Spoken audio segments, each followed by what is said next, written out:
immune system is what keeps us safe from every damn thing in the universe, right? That's trying to kill us, and there's a lot.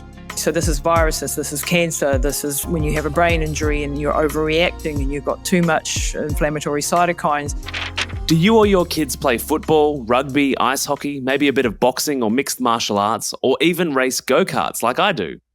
Today we're talking about head injuries and brain trauma that happen in sport, which, without meaning to be alarmist, are actually of far greater concern and frequency than we might have ever previously known. I'm having this conversation today with Lisa Matty, who is an anti-aging, longevity, high-performance go-to person. She runs a biohacking and alternative therapy clinic in New Zealand alongside a supplement formulation company. And she's someone that has used her knowledge to save her own mum from multiple catastrophic brain damage events. So if you'd like to keep playing sport yourself, or you want your kids to grow up having the fun that they want, then this episode is for you, because we talk about head trauma in detail, which sports cause it the most, whether brain scans are helpful or not, how many weeks or months you should be worried about secondary consequences, and which supplements to take before and after head trauma or concussions that help heal the brain. There's so much goodness in this episode, so let's dive in. What's up, my healthy friends? Great to have you here. Now, just before we start, I want you to know that this year it's my mission to coach 500 people to get control of their sugar cravings and sugar binges so they can stop yo-yo dieting, stop obsessing about food, and finally create a body that they feel confident being in. The links to find out more are in the show notes and the caption down below. So with us today, we have ultramarathon runner and endurance athlete Lisa Matty. Lisa is an extremely well-informed biohacking expert, as well as a 2 times best-selling author and the host of the Pushing the Limits podcast. Lisa formerly appeared on episode 253 of this show, chatting about alternative cancer treatments that she took her mum through. And now we're back today to talk head injuries in sport. So Lisa, welcome back. What's going on? Wonderful, my mate. How are you? I'm so stoked to be on your show again. Thanks for having me back. Oh, you're so welcome. I can't believe we're almost at episode 400 and the last one you did was 253. Wow, you are just pumping them out. They're amazing. Time flies. But I guess the conversation we've been having in emails sort of over the last year about head injuries, all of this stems from me playing AFL football, and AFL being the Australian Football League rules for our international audience, because I had a head injury last year where I sort of was tackled and hit the ground, and it was in pre-season. And I mentioned pre-season because the ground was still really hard. Oh, yeah. Like we hadn't hit winter, there hadn't been any rain. And it sort of took a few seconds for my brain to catch up with reality. And I felt pretty weird after that. So there was definitely a bit of concussion there. And I emailed you. And also knowing that so many people that listen to this show are parents and have kids in sport that are doing reckless things that they are stressing out about all the time. Yeah. I thought it would be invaluable to get you on to have this conversation about head injuries in sport. Yeah, absolutely. This is one of my favorite topics to talk on and teach on, because it's just so we're not doing so. We could be doing so much more than we are doing. For sitting in a dark room with your eyes shut for a couple of weeks is not going to cut the mustard, right? And that's basically what you're told to do. You go to the hospital; they might do a CT scan if you have a concussion, which shows very little, by the way. It shows if you've got a major thing. It doesn't show any of the smaller things, and it doesn't show any of the inflammatory cascades, which we'll get into in a minute. What happens actually after you have a concussion? So when I see these in rugby and rugby league, which I love watching, by the way, it's a great sport, but I do cringe when I see the guys get hit and I'm like, oh gosh, The HIA, they do those HIA assessments, head injury assessments. To my mind, absolute crap.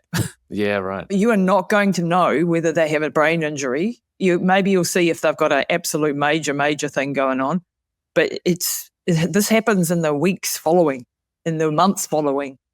And, I cringe when they put them back out on the field, because if you get knocked again when you've already just had a brain injury, you're in for double trouble. It's exponential damage. So, yeah, I do sort of question that sort of an approach. I mean, it's better than nothing. It's what they used to do, but yeah, it falls real short of where I would be doing if I was in charge, which I'm not. Not yet. I'll be doing a hell of a lot of things different, put it that way. Yeah. So we're seeing, I know in sort of professional sport, it's becoming public knowledge, and they talk about it on the television when you watch footy and rugby, these protocols, which you mentioned, these sort of head trauma protocols, but you're sort of suggesting that they're nowhere near enough in the sense that they don't pick up anything that's not major. Is that right? Yeah, they're looking for, like major things like, your pupils, are they dilating one bigger than the other, like your eyes tracking properly, those sorts of things that they can pick up, right? And that's great. That's better than absolutely nothing for sure.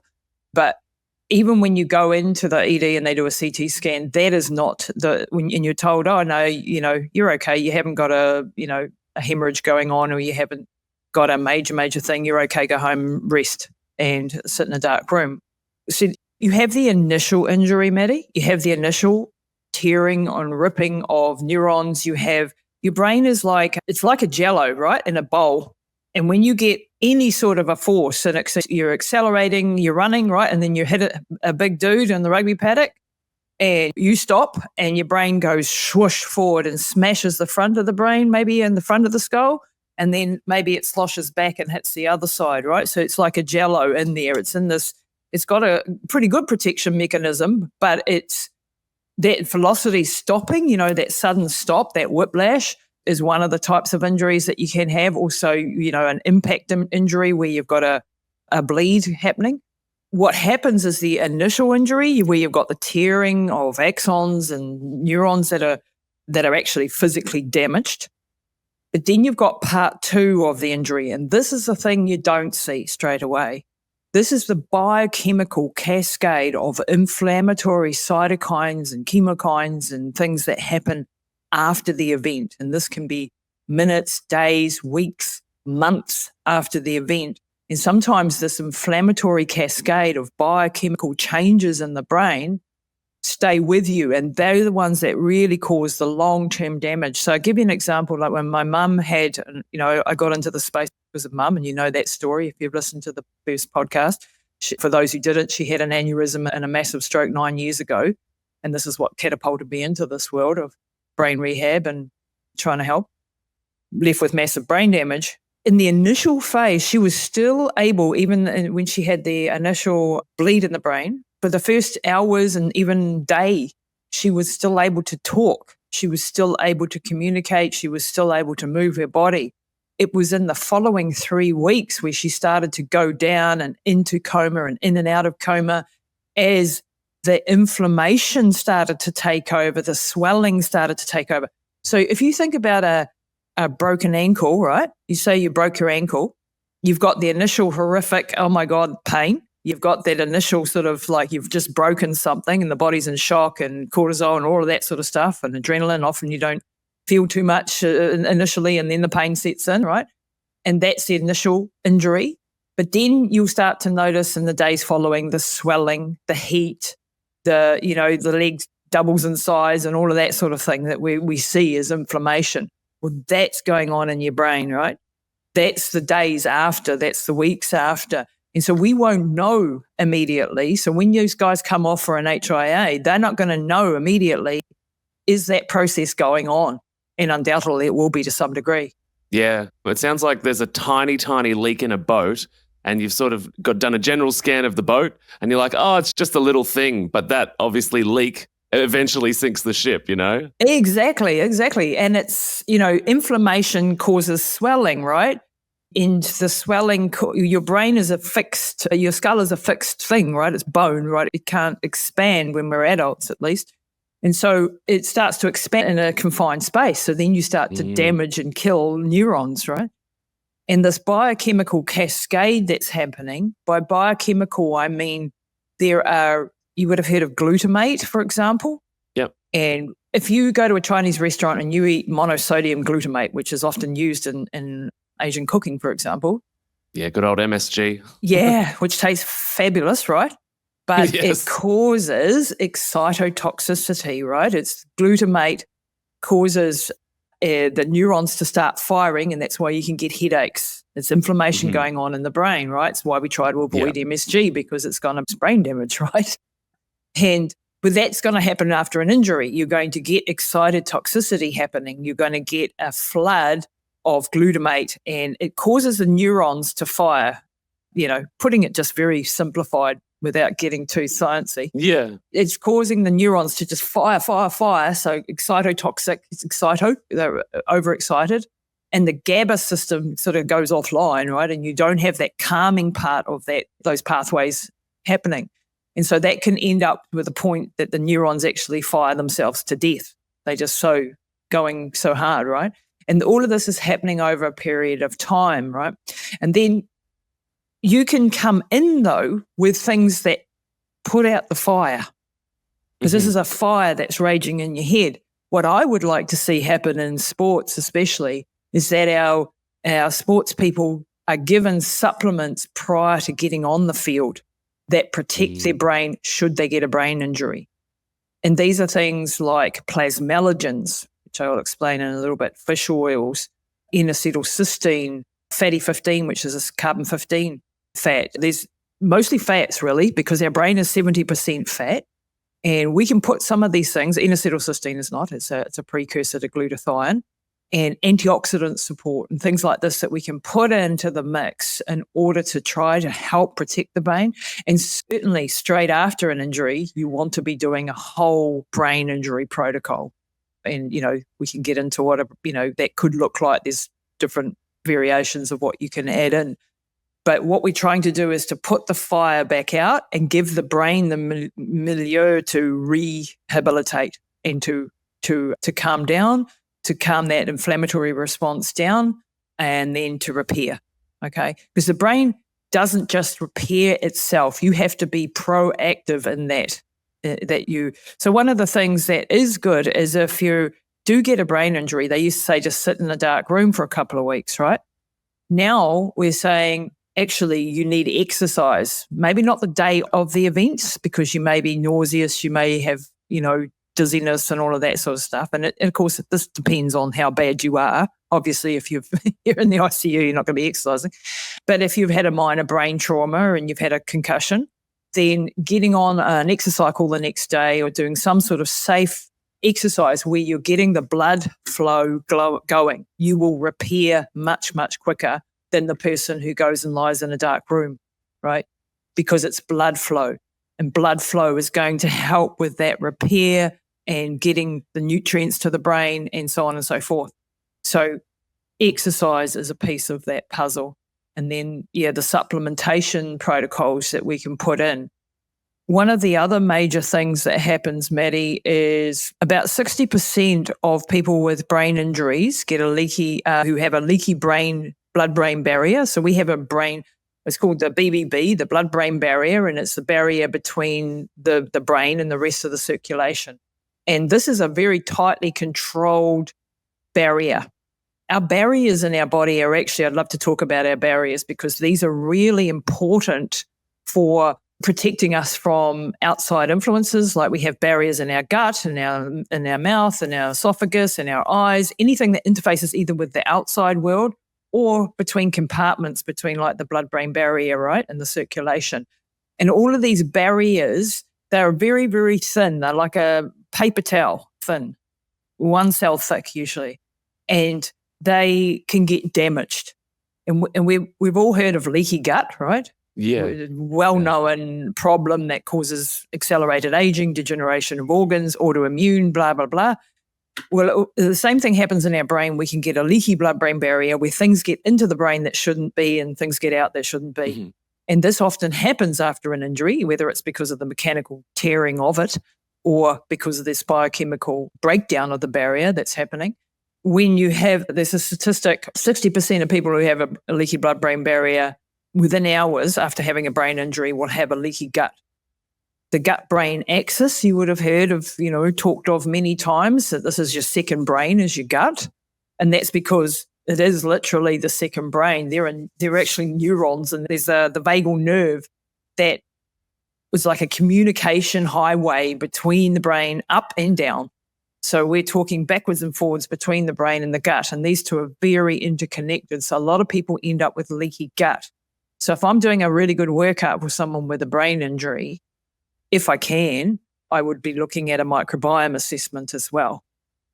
Interesting. Yeah, because we want to make sure that person hasn't got any sort of issues going on, especially if it's been going on for a while, right? That they haven't got leaky gut, that their zonulin levels are not too high, which is a marker that we look on microbiome tests to see whether you've got a leaky gut or not. A leaky gut is when the tight junctions that are there's 1 cell thick in the gut pull apart I'm sort of making with my hands here for those listening on the podcast. It's like a weave that's being pulled apart, right? And then it's got sort of gaps in between. And when we get a leaky gut, we can get pathogens, undigested foods, things that cause or immune triggers passing through into the circulation that shouldn't be there. Bacteria, viruses, anything that's coming in on our food can get in easier. And also the food is not being broken down to its really tiny constituent parts before it passes into the circulation. And so, I'm telling you how to suck eggs, you're the nutritionist, but, Well, something I was just thinking about was the fact that test would, for most people in the Western world that have got high wheat diets, high sugar diets, it's gonna show you high levels of zonulin anyway. Exactly. So most of us have a leaky gut, or some degree of leaky gut. And so we're already predisposed then, right, to this issue.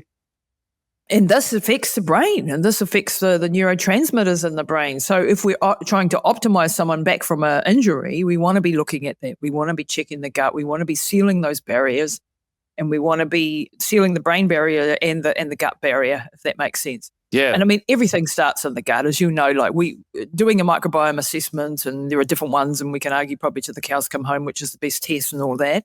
And every clinician's got their favorite, but there's some really good data that we can pull from there that can actually help us. But, just understanding that gut-brain axis, when you have an injury there, it really does affect the gut, and vice versa. When you have a gut injury, it will affect your brain.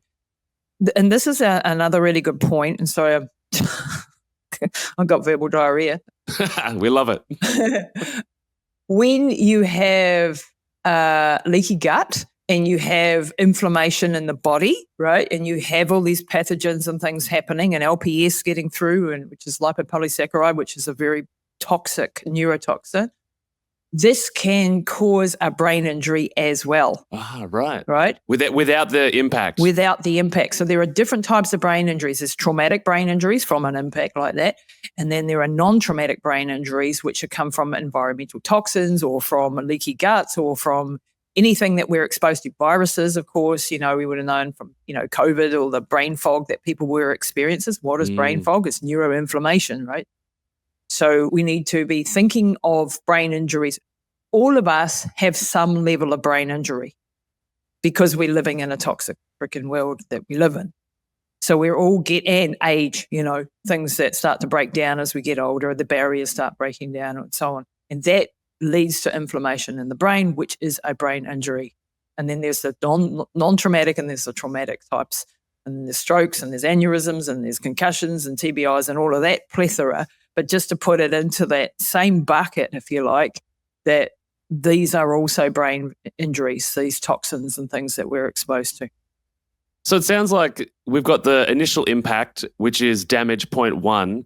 Then the brain itself bounces off its own skull, which is impact, 2, 3, 4, 5, however long it kind of bounces back and forth.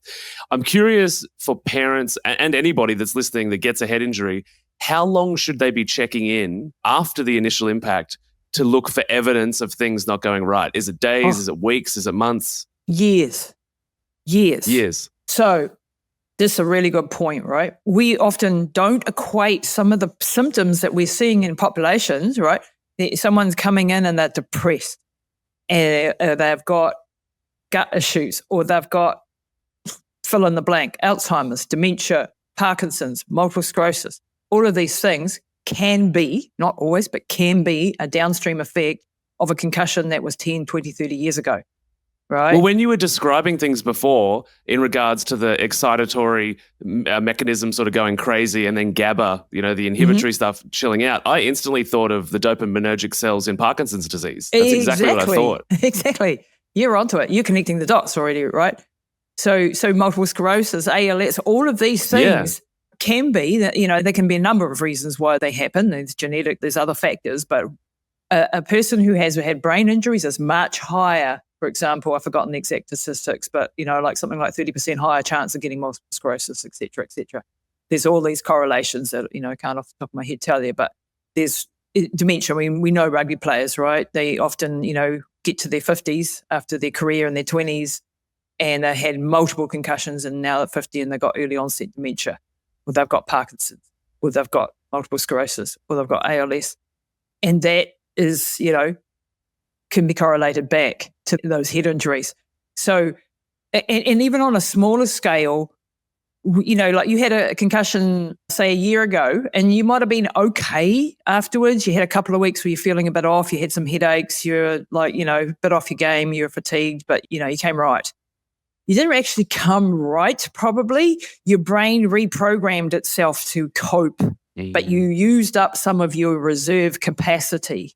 Yeah. So another example from Mum's life, right? So she's had these massive brain traumas. She not only had the aneurysm and the stroke, she had a couple of dozen concussions as she relearned to walk. And she's got normotensive hydrocephalus, which is the one thing I can't do anything about. I'm actually going to see the neurosurgeon about that today. She's got water on the brain. This affects her vestibular system, which makes her much more prone to falls, right? Right. So she's had multiple concussions because of that, the falls that she's had. Then she's had a hip break 6 months ago. That is also a brain injury. Right. And you ask me, how the hell is a hip a brain injury? Because when you do an operation, number one, the anesthetic. Number two, the actual hip break causes a massive inflammatory cascade in the body, right? It's all coming back to inflammation, low-grade inflammation and acute inflammation. Yeah. And why does the body make inflammation? Because we need it in the first instance to initiate the immune response and the repair, okay? But if it stays elevated, that's when it leads to things like arthritis and cardiovascular disease and all of the other sorts of things and brain damage. So with her having a hip break, because of her reserve capacity is zilch, because she's been through also cancer, brain cancer. She's had brain surgeries, she's had concussions, she's had all these things. So when she had a hip break, that affected massively her brain. She went basically offline, for the want of a better description. Her intellectual capacity went right down. Drugs, surgery, where you're cutting into the tissue, causing a massive inflammatory response, the anesthetic itself, the trauma itself, all of these are brain injuries. So if you're going into a surgery, you need to prepare your body for a brain injury, right? Yeah, well, and it makes sense to me in the sense that even sometimes in winter when people get colds or the flu and they get run down, you get that feeling of old injuries showing up again, like in a subtle way. Yeah. And so what I'm thinking of as you're talking about this is if you've had anything in the brain previously and you weaken the body somewhere else, inflammation is going to go straight to where the damage was done before. Yep, and it's an interleukin-6, for example. Interleukin-6 is a well-known cytokine that increases with age anyway, and it's an inflammatory cytokine, and it's increased whenever you have a virus. So when you get a cold and your interleukin-6 goes up and you can't think and you just feel like you're dumb and you've got brain fog, and that's interleukin-6. You're irritable, you're shitty. And then after a few days, that goes away as the virus goes or whatever. And that is going away because the interleukin-6 is coming back down, right? But if it stays elevated, which as we age, it stays elevated. So interleukin-6 is one of the key ones. And then tumor necrosis factor alpha, TNF alpha, is another one. That's a major one that stays elevated as we get older. These are the cytokines of aging, right? And then we have interleukin-1 beta, which is another bad player. Then we have one called TGF beta, which has positive and negative effects. In fact, all of these have positive and negative effects. We need the inflammation in the acute phase. We don't want the inflammation in the chronic ongoing phase.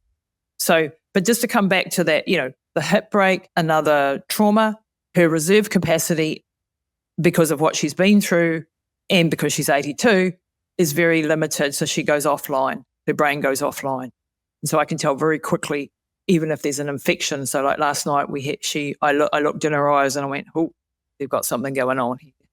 So this morning I've just done an intravenous vitamin C to try to get, because I can see an infection is starting to impact her brain, and I can see it very quickly because I, know her inside out like a mum knows their newborn baby type of thing. But it's that reserve capacity that's impacted. So when you have an injury in your 20s, say, and then you had another one in your 30s, these are all taking away your reserve capacity to recover. And then the outcome of it is in your 50s. That's when you'll start to see the major issues start to come as the age-related side of it also starts to climb, right? These inflammatory cytokines start to climb. And so we need to be proactive. is coming back to the solution. Yeah. Of course, I have a hyperbaric oxygen therapy clinic here in New Zealand, and I sell hyperbaric oxygen chambers and rent them, and huge fan of hyperbaric. Coincidentally, I'm actually booked in for my session today Good. to go and do that. And the thing is, Matty, you need a lot, right? You don't need one. Unfortunately, it's not a one and done thing, hyperbaric. I mean, one session will be, of course, of benefit. I go most weeks, so good. Yeah, what you need to think about is them close together. I'd rather you did a block of 20 back to back to back, maybe 5 days in one a week. week. Okay. Say over a month, right? Then you went once a week for 20 weeks. Much more powerful to have that close together, that you start to get the epigenetic changes happening. So we have once again, when you hop into a hyperbaric, just for those listening who don't know what hyperbaric is, it's a chamber that they use for dive injuries. When like when you dive and you come up too quick and you get the bends, well, that's where it was originally used. But we use it where you put on an oxygen and we actually take in the equivalent of being X amount of meters underwater, and that has got more pressure. So typically the clinics range between 1.5 atmospheres and up to 3 atmospheres usually is the sort of therapeutic range that the clinics use. Different depths or different pressures for different ailments. You have the hyperoxygenation that's happening while you're in the actual chamber. And one of the things that I'd recommend you do, and I don't know if your clinic does it, but there's a protocol that's just come out of Israel in the last year from Dr. Shai Efrati, using protocols of 20 minutes on the mask and 5 minutes off the mask. Are you doing that protocol? No, I'm just in the chamber for 50 minutes straight. Okay. So do 20 minutes on, 5 minutes off, another 20 minutes on, another 5 minutes off as part of your thing. And you can, I can send you the research on it. What that does is creates a hypoxic protocol, right? And that means you are getting a lot of oxygen and then a relatively low amount of oxygen. And that creates signaling changes in the body, which makes it much more powerful than you just staying on it the whole time. This is recent research. It's kind of like resting in between doing a deadlift, right? Yeah. It sounds like that kind of idea of like go heavy, take a couple of minutes off, let the blood come back into the muscles and begin that healing and then pick it up again. Yeah. Yeah. It's creating a signal change that you have a lot of oxygen and then you have a relative deficit of oxygen.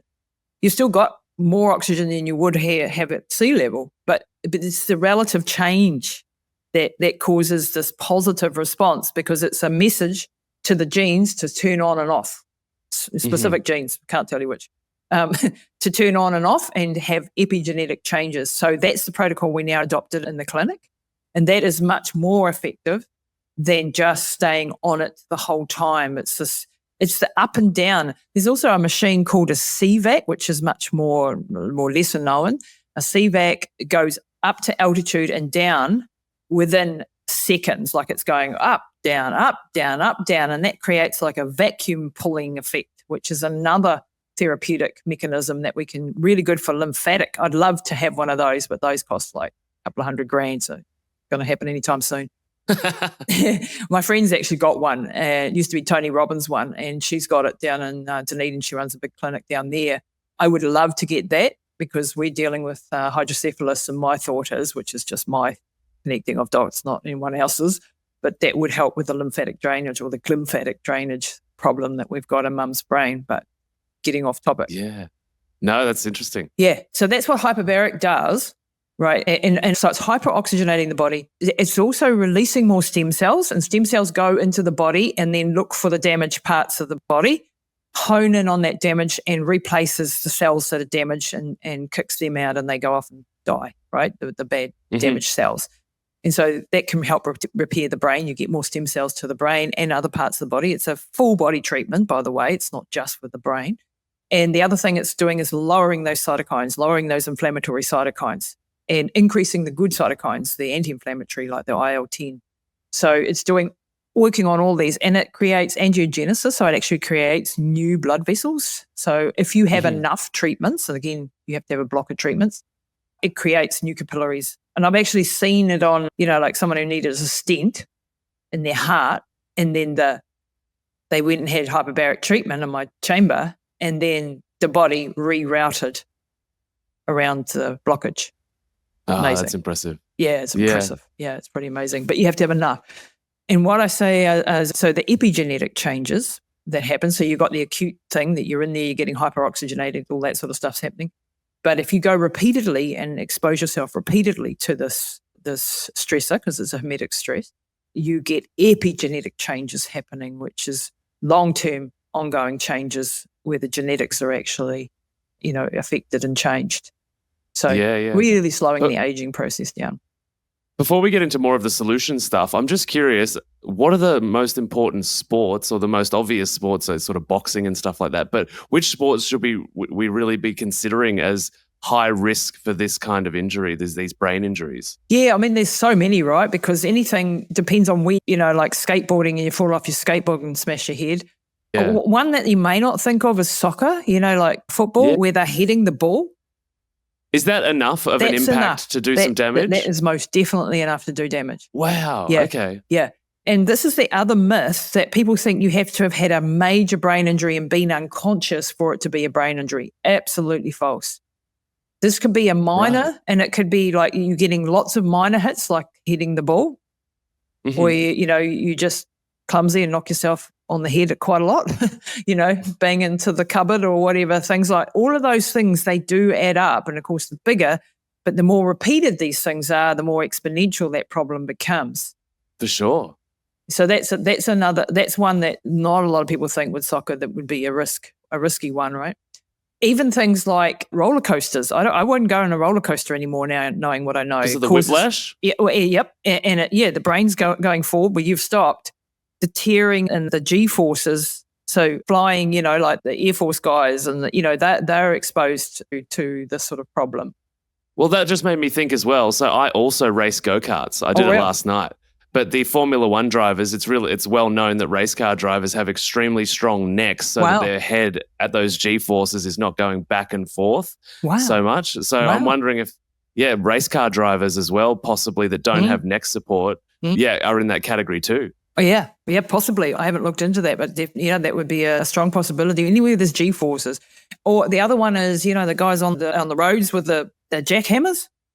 Oh, yeah. That's a brain injury right there. Wow. So, so anything that's causing like this, like even Dr. Mark Gordon, who I just interviewed last week, who's world-leading expert on brain injuries and using hormones, which we'll get into in a sec, to help, says even vibration plates.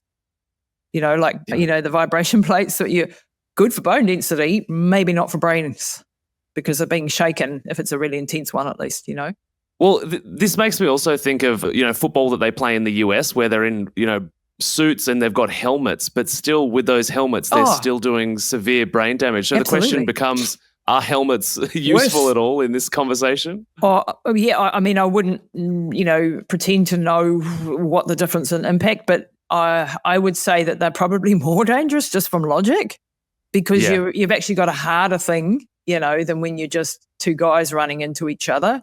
And your level of confidence probably goes 10x because you're covered in protective gears. Yeah. So you're like, I'm invincible. Yeah, and we're falling off a bike, right? And you got your helmet and you think, I'm fine because I got a helmet. No, it's the whiplash effect that you're forgetting. It's not just the impact of actually, which the helmet would help with, but it's the sharing of the axons and stuff in the brain because of that velocity change, So anything where you've got vibration or velocity change, but those would be the main ones. The other one is like I gave myself a hypoxic brain concussion from racing at altitude. Ah, right. Right. So altitude is also, so hypoxia is another form of brain injury. So if you nearly drown, for example, and you don't get enough oxygen or your heart stops beating and they have to resuscitate you, what happens? Most of those people are brain damaged. Yeah, straight into the tank. Some way, shape. Straight into the hyperbaric oxygen tank. Straight into the hyperbaric if you can get it. Yeah, exactly. Because that will recover that. And why? Because it's stopping that inflammatory biochemical cascade from exploding in your brain, so to speak. So we've obviously touched on the hyperbaric oxygen therapy as a useful tool. Like, what are the other things that we should be adding into the mix? Because I know that, like, you sent me a few protocols last year for supplements to get on. So what should we be doing from, like, we've seen a massive collision. The kids are on the football, field. big collisions happened. What's the sort of 1, 2, 3, Right. week 1, week 2? Right. Yeah, I mean, I probably should have had the list in front of me with the protocols, but so big fan of plasmalogens. Plasmalogens are a special type of oil. It's like omega-3 oils, but on steroids. Mhm. It's not a good expression, but you know what I mean.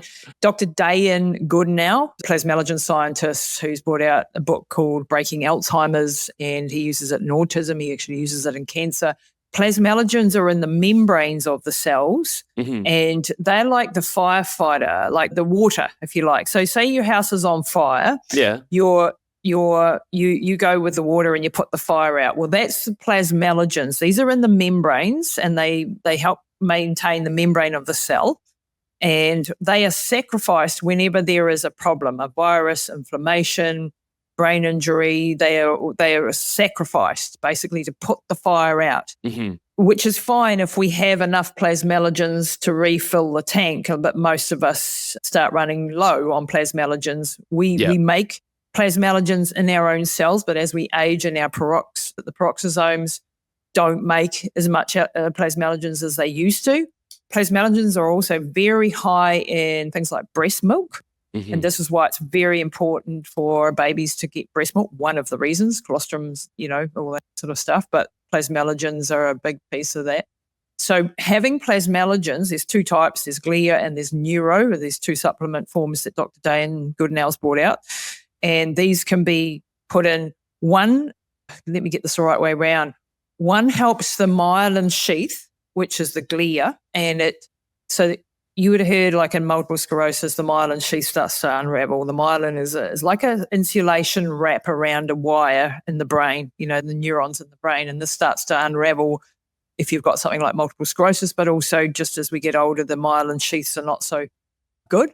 And that means that the transmission is not doing as well. The connection of the neurons talking to each other isn't as good. So the glia repairs the myelin sheath. Yep, but that's what it sort of does. And then the neuro, which is another form of plasmalogen, increases the power of that frequency, the connection between the two neurons so that they can talk to each other. So you put these two into the mix. So I have a podcast on an interview on my podcast with Dr. Dayan. If anybody wants to reach out to me to find out more about plasmalogens, I can help them out. Yeah, autism, it's been used for Alzheimer's, cancer, as I said, but just as we're aging, trying to protect our brain from dementias and all of that would be a good thing.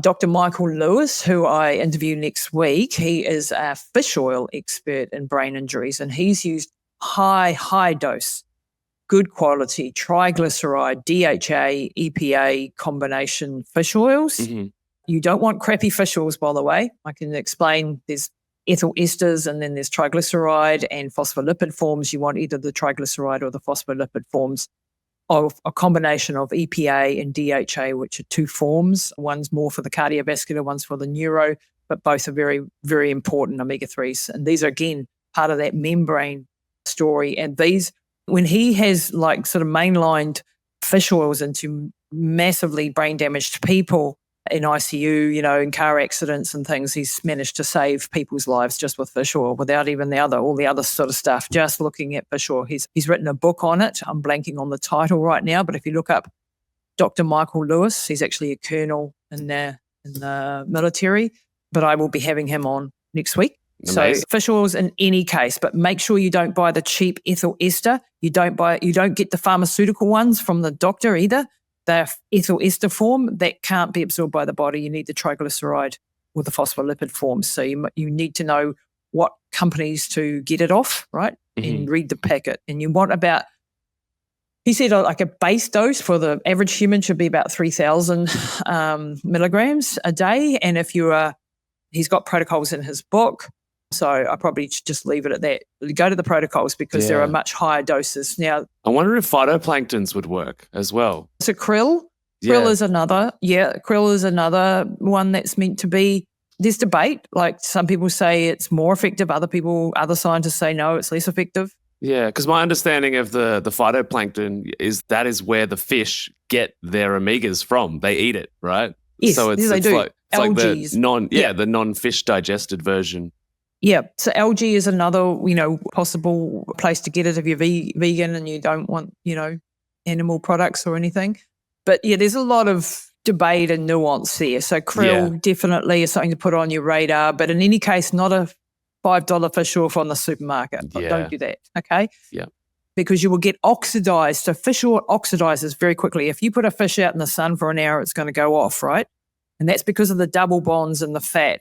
And the double bonds make it bendy and flexible, which is great, but it also makes it very oxidizable. And that makes, if you get oxidized fish oils, then you will do more damage and more inflammatory stuff to your body than you want. So you do not want cheap stuff. Mm-hmm. I could mention a couple of brands. There's Nordic Naturals are very well known, very good quality. Designs for Health have a very good one. That's one I use. But yeah, fish oils and plasmalogens, again, good fats. The other thing I'd put in is ketones. I'm a huge fan of ketones, exogenous ketones. So we've all heard about the keto diet, which is great for some people. And certainly if you've had a brain injury, your ability to uptake glucose is impaired. So that means that you become insulin resistant basically overnight just from a brain injury. So you can have metabolic dysregulation, which a lot of people have, and insulin resistance. And you and I know that sort of story. But just from the brain injury, you can become insulin resistant in the brain. And so you want to go a keto-based diet, at least, with good high fats, good quality, whole foods and things like that, but staying away from any of the processed, which we should anyway, any ultra-processed sugar, anything that's high sugar, you want to stay away from. Now, our brains use glucose, but their ability to uptake the glucose when you've had a brain injury, that transport mechanism is impaired. When we have ketones in the mix, and there are ketones that we take, that's what we call exogenous ketones, and then there are endogenous ones that we make in our bodies, and the exogenous, is the one that we drink, excess, it's from outside. These are an alternative fuel source for your brain cells, amazing fuel source for your brain cells. If you go and have some exogenous ketones today, you'll be like, ding. I've had some this morning, so that's why I'm like, ding. At the moment. You're on one. I'm on them. It's my speed. Mum is on high dose of ketones. She's on 12 grams 3 times a day, which is a little pricey. But because of her massive brain damage, I have to do that because that's basically the only food her brain's going to get because, her brain ability to get glucose is really, really impaired. So, and if I don't give her the ketones, she's just, goes offline. Mm-hmm. So, yeah. That's ketones. N-acetylcysteine, which is a precursor to glutathione, is a really important one. Mm-hmm. Glutathione is our master antioxidant in the body. Then there are Dr. Mark Gordon is the expert to talk to on this one, and I had him on last week. Often our hormones are impacted when we have a brain injury. Now, we have a pituitary gland, and this is like an upside-down ice cream cone in the middle of our brain. And when you shake the brain, this gets easily damaged, put it that way. And when that's damaged, the pituitary gland and sometimes the hypothalamus, then our hormone production can get impacted. So this could work out that you have low testosterone, or you can actually become infertile because you're not producing, all your sex hormones. Estrogen can be impacted. Growth hormone is a major one that can be impacted, which has massive implications for aging and everything else, right? So and this is a complicated conversation. We do put in like progesterone as a protective hormone.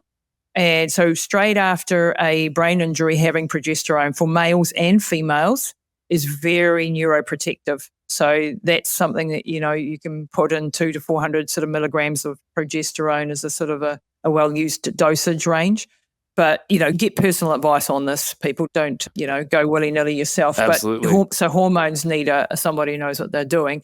But just to put on your radar that if after 6 months after a brain injury and all of a sudden, you're a young guy and, you got no libido and you got no energy and you can't put on muscle mass and you're like, what the hell's going on?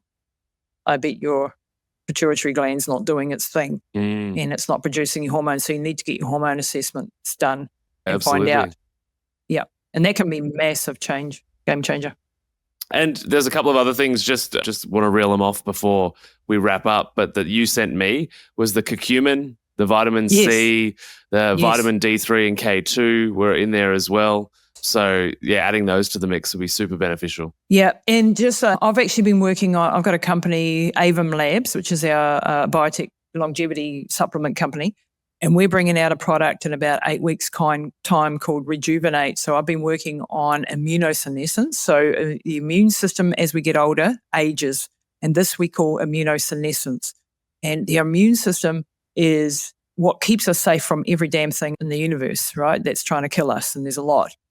So this is viruses, this is cancer, this is when you have a brain injury and you're overreacting and you've got too much inflammatory cytokines.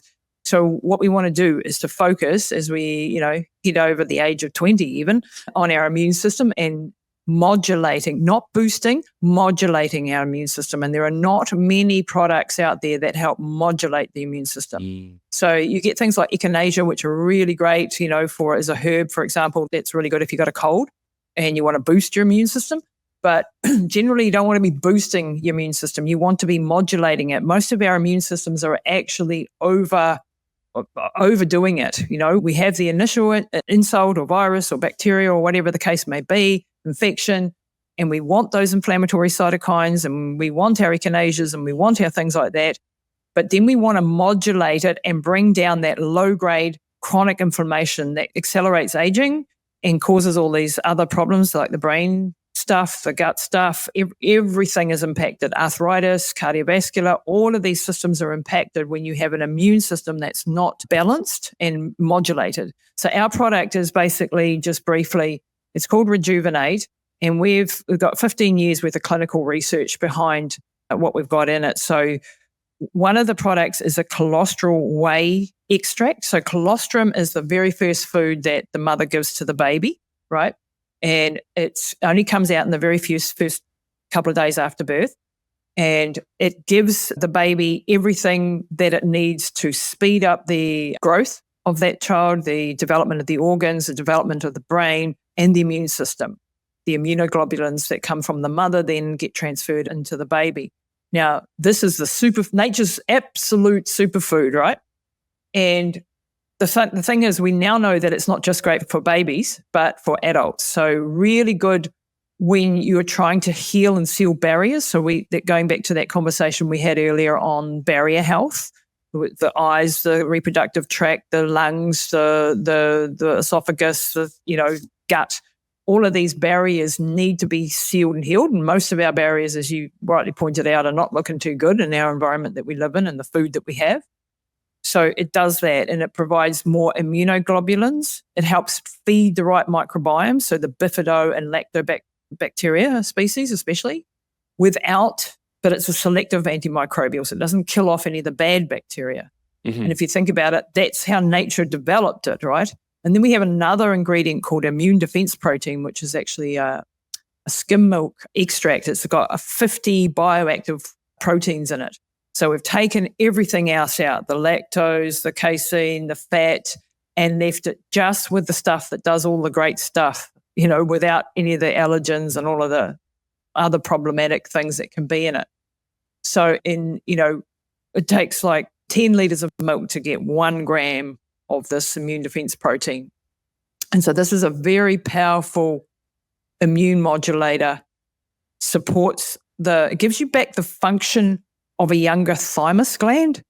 Okay. So we have a big thymus gland in our chest, right, which is huge when we're babies, grows with us until about puberty, and it's like the boot camp for T cells that come out of your bone marrow. The T cells go to the thymus and they get educated in how to be good T cells and recognize bad pathogens and, create antibodies with the B cell antibodies and so on and so forth. And this is one of the reasons why I'm not a fan of vaccines in general, but if you were an older adult and you got a vaccine, then you are very unlikely to respond very well to it because you won't mount an antibody response because your thymus is not working properly. Yeah. Right. And our thymus goes offline. And we've done research on this where they've, done flu vaccines where they've shown that the antibody response is much stronger. In other words, we've given you back the function of a younger immune system. We're not giving you back your thymus gland permanently. That'd be great. But at least, while you're taking this, you get an increase in the production of something called CD69, which makes for killer T cell activation. and you get a proliferation of lymphocytes and so on and so forth.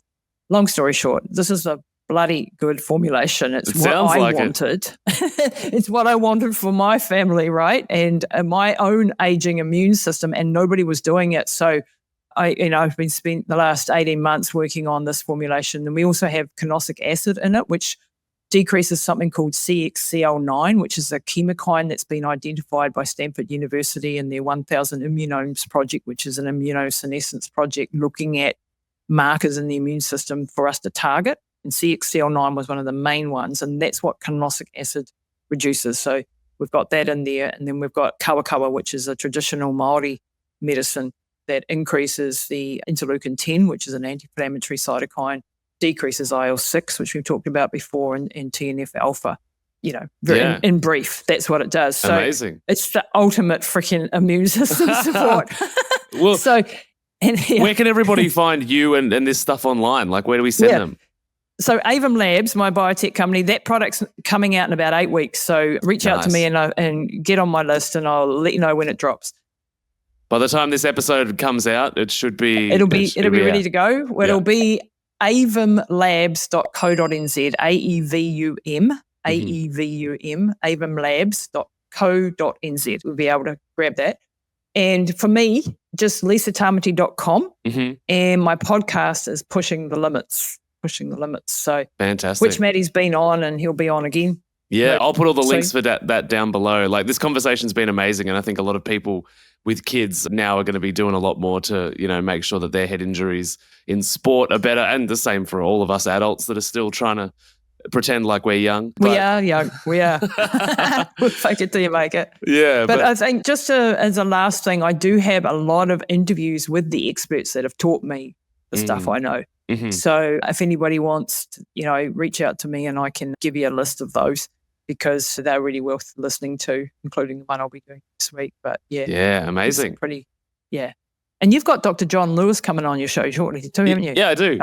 Yeah. And that daily brain care is another thing that I have in the mix, and very good as well. So there's another one for you that's very, especially for Alzheimer's and multiple sclerosis. I'm looking forward to that conversation. Yeah, he's a rock star. But before we wrap up, what is one piece of health information that you wish more people knew about? Oh, well, I think we just covered that. Yeah, I mean, our number one longevity hack is exercise. Yes, I agree. Right? Exercise is like if you got no money and you got no resources, but you can exercise, then do that, because that will slow the aging process down more than anything, but not over-exercising, right? Yeah. It's a Goldilocks zone, and there's a genetic piece there, what type of exercise you should do, and, but that's probably the number one easy hack that doesn't cost anybody anything. Yeah, perfect. Amazing. Well, Lisa, thanks for coming to hang out and have this conversation, and I hope to see you really soon. I really enjoyed it, Matty, as always. Thanks, mate. Thank you. Bye.